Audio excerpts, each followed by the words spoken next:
मेरा नाम नसर अब्बास है। मैं वैसे टीचर नहीं हूँ, सिर्फ मैं वैसे पता चला था कि आप आ रहे हैं, मंडी बहुत दिन से मैं यहाँ पे आया हूँ। मैं वैसे बैरून मुल्क में होता हूँ।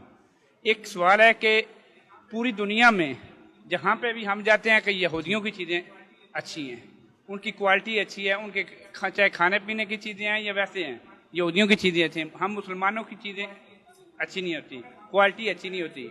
अगर मैं यूरोप की बात कर रहा हूँ, पाकिस्तान में तो इतनी नहीं है यहूदियों की चीज़ें, वैसे ऑल ओवर द वर्ल्ड की बात कर रहा हूँ। वहाँ पर हमें ये मसला बनता है कि हम बेसिकली मुस्लिम हम वहाँ पे बहुत पसमानदा हैं, बहुत पीछे हैं। अगर कोई गलत काम कर रहा है तो वहाँ पे मुस्लिम होगा, ईसाई भी नहीं होगा, मुसलमान होगा पीछे। ये मसला फ़लस्तीन का तो बहुत दूर की बात है, कोई मुसलमान जाके इकट्ठा हो जाके स्ट्राइक करे या कोई वहाँ पे एहतजाज करे।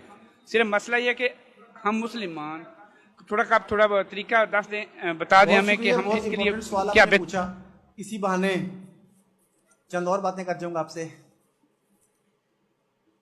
यहूदियों की जो चीज़ें बहुत अच्छी होती हैं, क्वालिटी बहुत अच्छी होती है, जैसा कि आपने कहा, कुछ चीज़ों को आप मान लेते हैं, कुछ चीज़ों पे बात की जा सकती है। पहले हम बात करते हैं, यहूदियों की चीज़ें बहुत अच्छी हैं, कोल्ड ड्रिंक बहुत अच्छी है, उनका पिज़्ज़ा बहुत अच्छा है, उनका बर्गर बहुत अच्छा है, उनकी फार्मास्यूटिकल कंपनी की दवाइयाँ बहुत अच्छी हैं। किसने कहा? किसने कहा? किसने कहा? ये किसने कहा?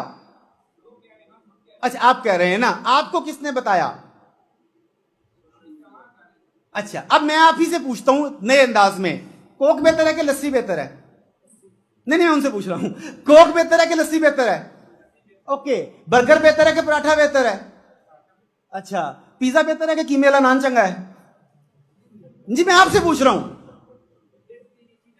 मैं अभी आगे जाऊंगा, मैं पहले सिर्फ यस नो, ये चीजों में से कौन सी चीजें किसकी बेहतर है?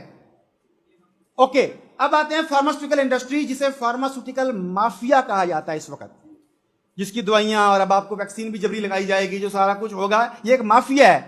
सवाल ये है, जो आपकी तिब्बे यूनानी थी, जिसे लोग तिब्बे नबी भी कहते हैं, दूसरे तरीके इलाज, जो देसी तरीके इलाज थे, उनके साइड इफेक्ट्स ज्यादा हैं या एलोपैथिक के ज्यादा हैं? तो आप मानते भी हैं कि वो नुकसानदेह है, लेकिन आप प्रोपेगेंडा का शिकार हो गए। अब ये प्रोपेगेंडा कैसे काम करता है, this is much important to understand. हम कई हदीस में, रवायात में पढ़ते हैं, कुछ लोग डिबेट भी करते हैं, लेकिन हम लफ्ज को लेकर चलते हैं दज्जाल के ऊपर।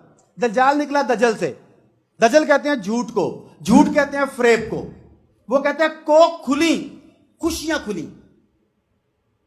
क्या ये दुरुस्त है बात? वो कहते हैं ड्यू खोली, डर की आगे जीत है। ओहो, वेरी गुड। चॉकलेट का इश्तिहार आता है और साथ लव के सिंबल बने होते हैं, जहां ममता वहां डालडा है। ये ममता और डालडा का कनेक्शन क्या है, मुझे बताइएगा जरा क्या है? ये है वो दजल, ये है वो झूठ, ये है वो फ्रेब, जिसके जरिए हमारे ज़हनों को मुसख्खर कर लिया गया। मैंने आपको बताया था पहले, शायद आप उसको बैठे थे कि नहीं, कि वो चाइनीज फिलोसफर का call, power perceived, power achieved. उन्होंने अपनी बर्तरी का ऐसा सिक्का हमारे ज़हनों पर जमा दिया, हमने आंखें बंद करके मान लिया कि इनका निजाम ठीक है, डेमोक्रेसी ठीक है, इनका निजाम है। हमने आंखें बंद करके मान लिया इनका तरीका इलाज ठीक है, क्योंकि ये ठीक होंगे। हमने आंखें बंद करके मान लिया कि इनका तर्ज जंग ठीक होगा, अपने लोग जंग सीखने के लिए वहां भेजो, क्योंकि उन्होंने हमारे ज़हन पर यह सिक्का बैठा दिया। हमें उनकी गुलामी से निकलने से पहले खुद को ज़हनी गुलामी से आजाद करना होगा। हमें उनके हर कदम के ऊपर, उनके हर स्टेप के ऊपर सवाल उठाना होगा। और